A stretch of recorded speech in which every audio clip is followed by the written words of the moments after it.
Welcome to Yoga Snack, your bite-sized guide to living a balanced and fulfilling life through the yoga lifestyle, astrology, nourishment, and mindset.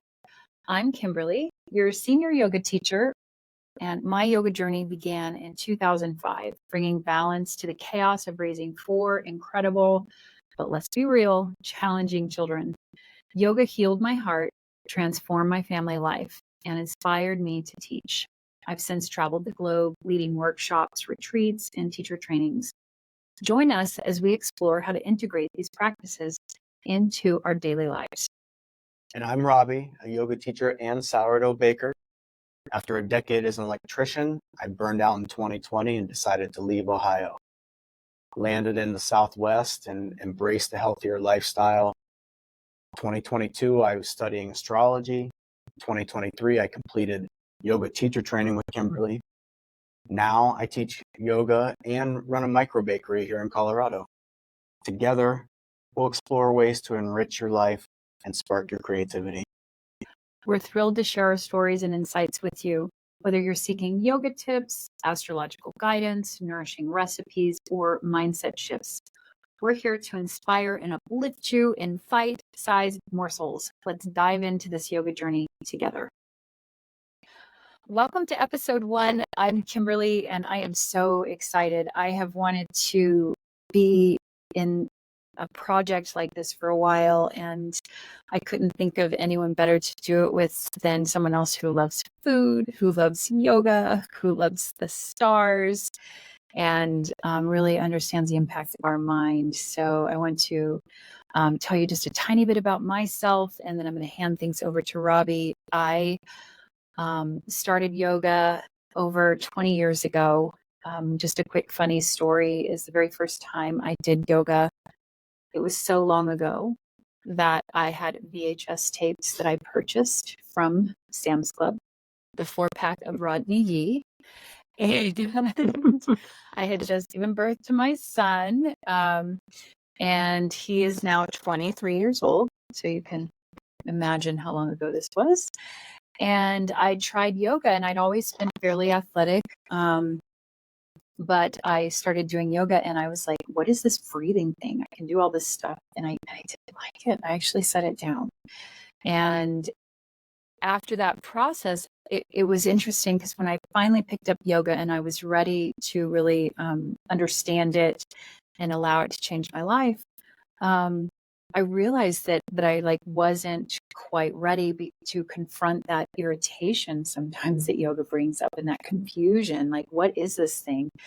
And once I was awake enough, I'll say that, once I was aware enough to really understand that there's so much to yoga to support our lives, and it really took me over. And once it bit me, it bit me hard. I became like a yoga evangelist, I think, for a while. But I've been practicing. I've had a daily practice for a really long time. And by daily practice, I get on my mat, but it has more to do with presence and mindfulness and taking care of myself and creating just a pathway of foundation in how I live my life. Yoga helped me understand patterns. And before, I felt like I just didn't know what was going on. I'm like, what is going on here? And it is, life is chaotic. But yoga gave me lenses to look through. So I have my yoga glasses on, and that's helped me in my life. It may not help everybody, but I do think that there is so much value and wisdom to understand yoga as a framework for living. And even though I love the physical practice, the asana practice, there's so much more to it. And this podcast is for those of you who are seeking a little bit more. So that's a little bit about me. And I hope as we get along in this journey, we'll get to discover a bit more at a time. But this is supposed to be little bite-sized chunks that are digestible for you, to give you something to kind of chew on for the rest of the week and inspire you and make your day better, make your week better, and make you curious about who you are and how to support your authenticity. So Robbie and I have a fondness for food. In fact, today he brought me a loaf of bread. I didn't bring it with me, but so I think nourishment comes in lots of forms, but we've had some cross overlap in the nourishment part. And what I really love too is that Robbie has some depth around astrology that I don't have, but I do know that the moon and the stars um, organize us in some ways, and define patterns and things like that are really important. And then, of course, mindset. Our mind is so powerful, and to be able to rein it in and to create a mental practice and a mental training, and just giving you little tidbits and tips on how to shift your mindset so that you have a better day or a better week can be really powerful. And over time, that's why this is going to be in a shorter format, is it's little by little, again and again, is how we change things. It's not going to be some grand thing that you learn just one fine day, but it's going to be these little tiny things that you repeat over and over and over again. So my formula is so those of you that already know me, my students, little by little, again and again. And that's actually a really powerful statement, and it generates momentum. And over time, it really does initiate transformation. So I want you to get to know Robbie a little bit. I'm going to have him talk about our pillars a bit. And welcome, Robbie. Hey, thank you. So, I come into this with a little different, entry point. I started with yoga probably 8 years ago. Online videos, not quite the VHS style, but same idea. And it wasn't a consistent practice of mine. And so much like what you said, I set it down, picked it up, and back and forth, and we oscillate back and forth a couple times. And, I started to get into astrology back in Ohio, and had a birth chart reading done. And it really just sort of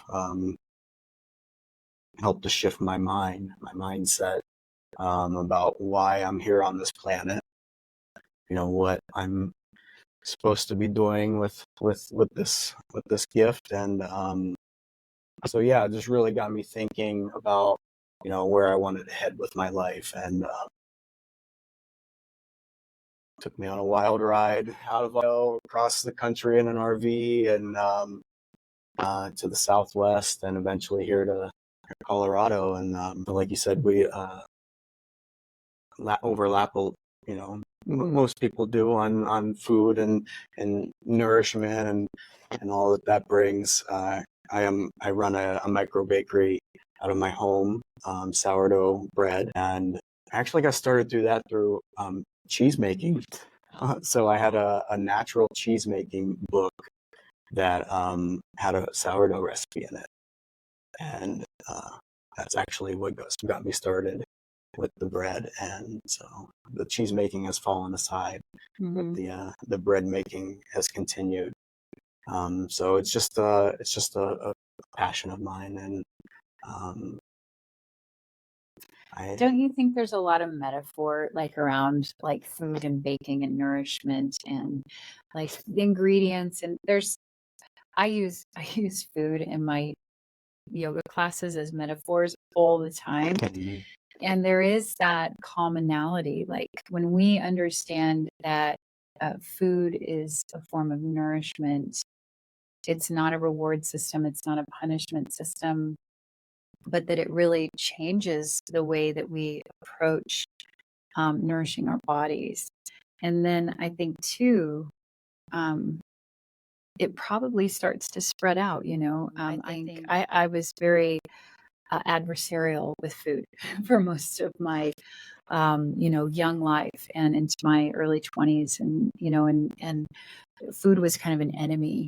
And I think that's why now I have just this, I tell everybody, I'm like, I love food, because for so long that declaration wasn't true. It was this thing I couldn't quite figure out. It was like life, before yoga is what is going on? There's so much happening.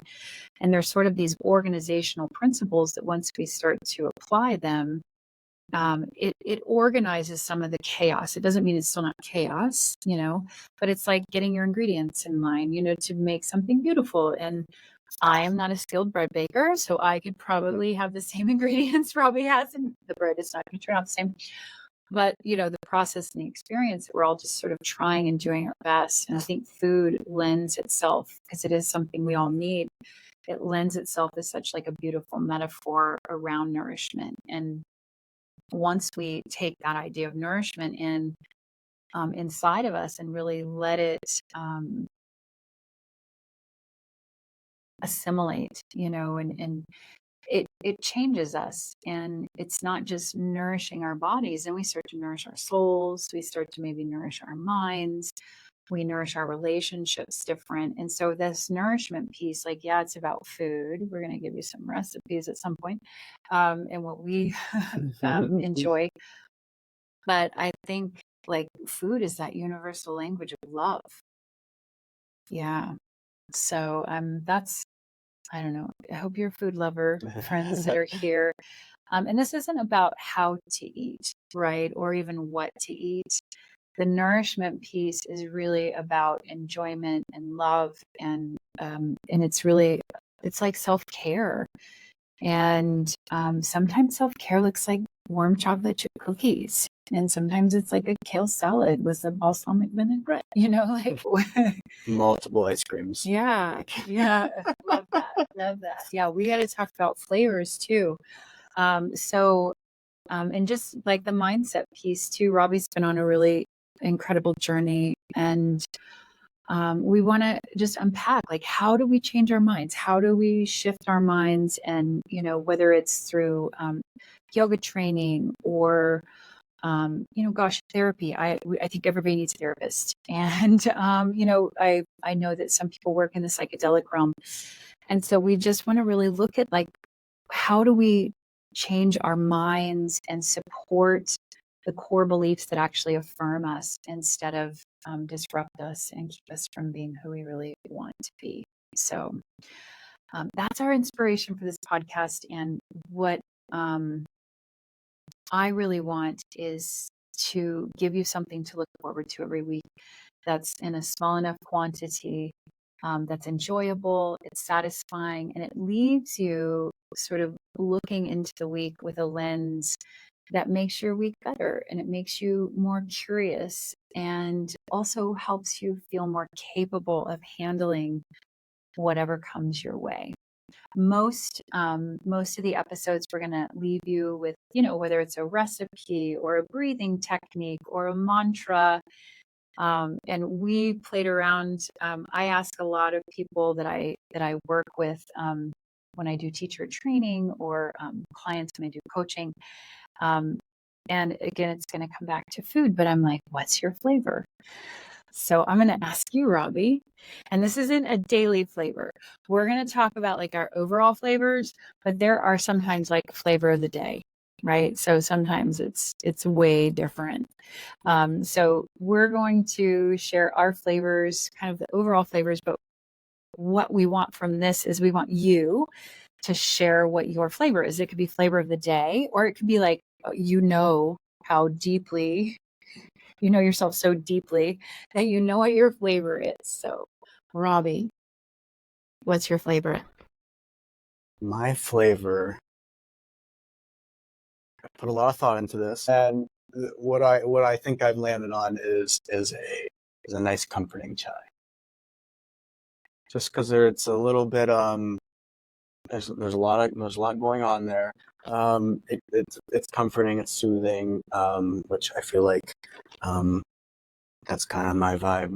I like to say that my vibe is basically just like sweatpants and a hoodie. So I think a chai goes well with sweatpants and a hoodie. Okay. And sometimes if you're feeling a little edgy, you can add some spice, a little ginger in there, which I already know what your flavor is. So what a wonderful segue. Yeah. So for those of you that can't see, I have red hair. I am spicy ginger.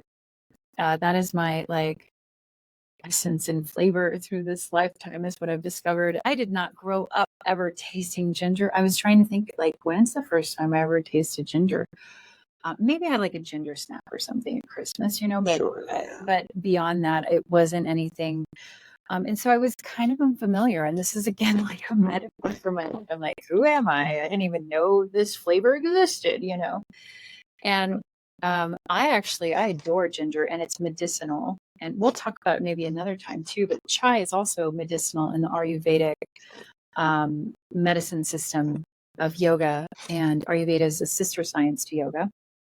And the spices that they use are actually medicinal and depends on the season and dosha and all these other really cool things. So Robbie and I are both medicinal.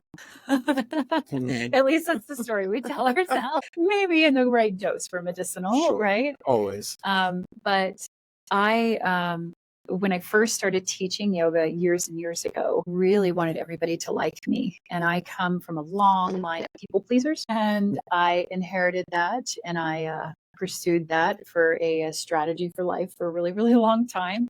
And some of the awareness that started to unfold in my life, I just started to pay attention to some of these things that I was doing that was really creating suffering and sabotaging myself and my happiness. And one of them was needing everybody to like me. And so that idea of like being a vanilla flavored yoga teacher is sort of how I started. And it's like, not that there's anything wrong with it, but tell me about, like there's not, maybe you could do like French vanilla, but it doesn't stand out. And vanilla bean, right? Yeah, okay.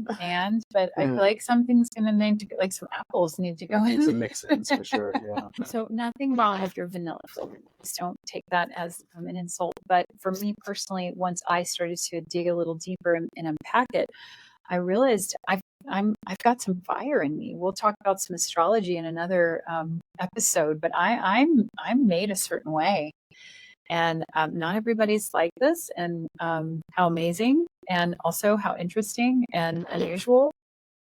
But that ginger is really spicy, and to like get a hit of it, not everybody's a fan. I'm like, what do you mean you don't like ginger? And when I really embrace that, because the way that I teach yoga, it's not pop culture. And because of that, sometimes I feel really on the outside of things, even though I feel like I'm really deeply connected to this lineage that changed my life. And yeah, so once I got into that place of like, I'm spicy ginger, I like owned it. And and I'm not for everybody. And so that was something that took some time to transition towards. But once I realized it, it also then freed me up to like be like, this is how I teach. Like, this is who I am. These are my gifts. And for those of you that are have more of an affinity towards spicy ginger, right? I'm your girl. And for those of you that can't stand ginger, I'm okay with that. There's so many flavors in the world to experience. How lucky we are as human beings. But I just stopped taking stuff as personal, and I stopped trying to please people, and I started really working from the inside, sharing what's inside of me out. And I think that that's what transformed me as a yoga teacher too, understanding what my flavor was. So I want to know, listeners, what's your flavor? What's your flavor of the day? And if it's an overall flavor, we want to know that. If it's just how you're feeling, maybe you're a little salty today, then we want to know that. And I'd love for you to share that in comments and all the ways, and think about it through the week. Like, if you don't know right away, give it some thought and see how that information about yourself, that inquiry, can actually shift how you know yourself. And once we start to know ourselves, it's not to limit ourselves. It's actually to be more ourselves, because that's confusing sometimes, this whole paradox of yoga. It's like we're in this really limited time, body, space is all limited and it's compact, but I think it's our calling to really share ourselves as only we can share ourselves with the world. And not everybody can do spicy ginger. And you can do comforting chai with Robbie. So what's your flavor, my friends? Give us a shout out. Tell us also what you want to learn more about around, whether it's astrology, mindset, yoga lifestyle, yoga philosophy, and nourishment. So especially nourishment. You can find that. Give us every opportunity to talk food. Yes, please. I know this will turn into like a cooking show accidentally. Like yoga, mindset, astrology. So, our next episode, I think we're going to dive in a little bit more into the astrology. Yeah. We're going to talk about the 12 sun signs, and it's going to be fun. Each episode, we want to be lighthearted. We want to enjoy our time with you and together. And if there's stuff that you guys want to know more about, we really want to hear from you. So stay tuned, and thank you so much for being a part of our first episode and for all your encouragement. And please share, comment, tell us what you want to know more about and what is your flavor. And that's a wrap on our very first episode of Yoga Snack. We love sharing our stories and pillars of our podcast with you. Absolutely. We're excited to embark on this journey together, exploring yoga, astrology, nourishment, and mindset. There's so much more to come. We hope you enjoyed getting to know us a little at a time and what we're all about. Stay tuned for our next episode. Thanks for tuning in. Don't forget to subscribe, leave a review, and follow us on social media. We'd love to hear from you. Let's continue to inspire and uplift each other. Until next time, keep shining and embracing your true self. And remember, let us know what your flavor is. Okay, catch you next time.